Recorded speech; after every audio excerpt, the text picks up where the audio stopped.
There we go. All right, we are all college students here, and we are short on money.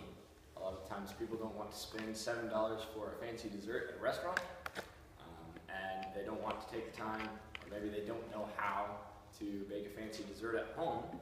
I'm here to tell you there's a better way.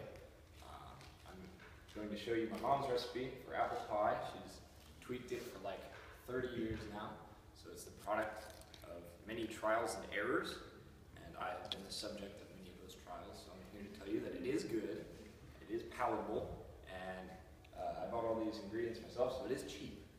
So we'll just jump right into it here. You're going to need a bag of apples, which is about 3 pounds. It's also 8 to 10 apples. You'll need a cup of sugar. I've already measured out all of these ingredients, so as to save time. You'll need a cup of sugar. You'll need a teaspoon of cinnamon. You'll need 2 tablespoons of all-purpose flour. You'll need a bit of milk. It's not really important how much, maybe just like 2 tablespoons. I'll explain why it's not important later. And then a bit of extra sugar to put on the top. Again, the measurement isn't really important, it's just the taste. Also, you'll need 2 pie crusts here, a top and a bottom, but they are indistinguishable, so it's the same thing, no need to fret. You will need a large bowl for mixing things. You'll need a pie pan, which I have here. You'll need various measuring spoons and or cups. I don't need any measuring cups because I've already done measuring beforehand. And you will also need lemon juice, which is not shown. I've already added the lemon juice, and the lemon juice, there will be a teaspoon of it into the apples here, right after you cut them, to prevent them from browning, as Catherine said earlier with club soda. It's the acid that helps it to not brown.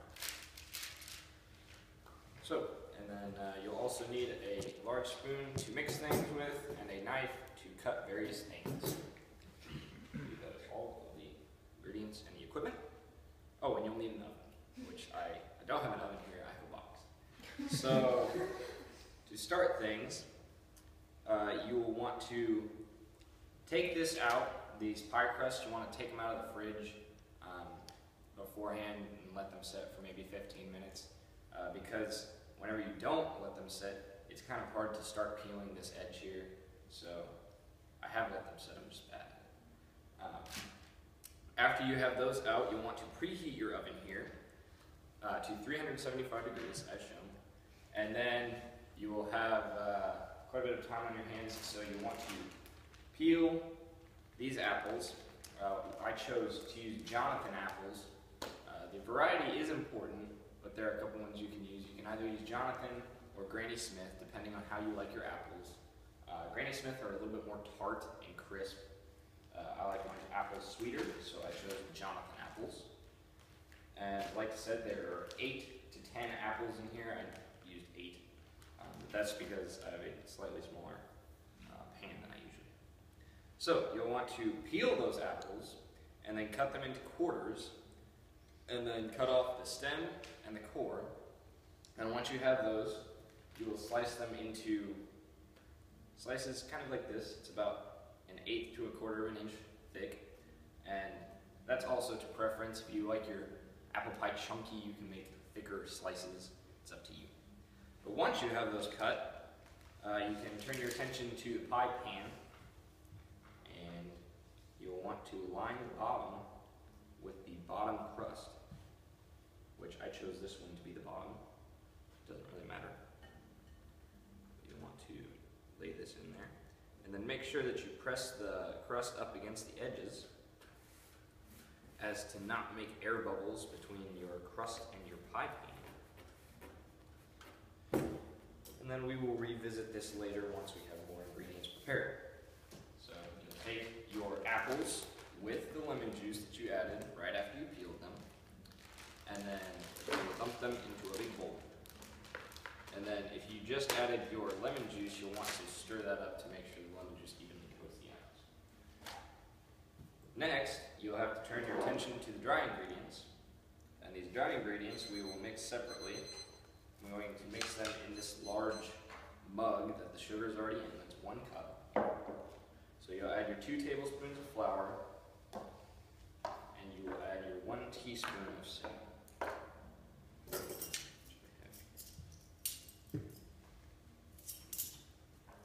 And you want to make sure that you level off your teaspoon before you dump it in there, or else you will put too much, and your apple pie will be spicy.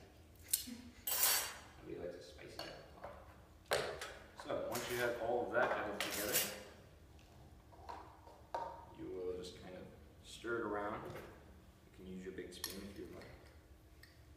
And once all of this is mixed together well enough, you will dump this dry mixture onto the apples. Just like this. And you can use your big spoon to continue mixing until the apples are evenly coated. After we have mixed this, we will need one more ingredient, and that is the butter, which I have setting to my right here, your left. And the butter is salted butter. You can buy salted or unsalted at the store. Make sure you buy the salted variety. And this is evenly coated, as you can see. So you'll want to take your butter, and then I have a knife over here. You just want to cut it into little small chunks so that it melts well and evenly throughout the pie. And butter tends to get a bit sticky if you leave it out for cutting. Once you have all of that added, you can continue to mix until the butter is even throughout the pie.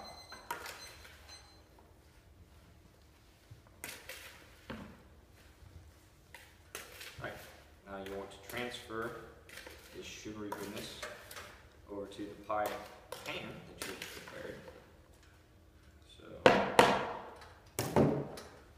you just dump it right in the middle there. Get some all over the place. Don't be afraid to use your hands.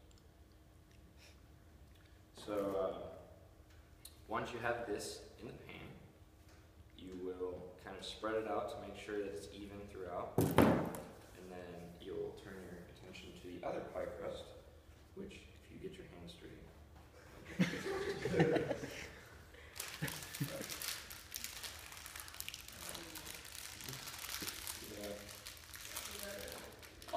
lesson to learn: if you use your hands, it may be tough to open the second pie crust package. But persistence will proceed, and you'll get your second pie crust. Okay. Now, you'll want to unwrap it just like you did the first one, and lay it out over the top. And then you want to make sure that your crusts overlap just a bit, to where you can crimp the edges around the sides.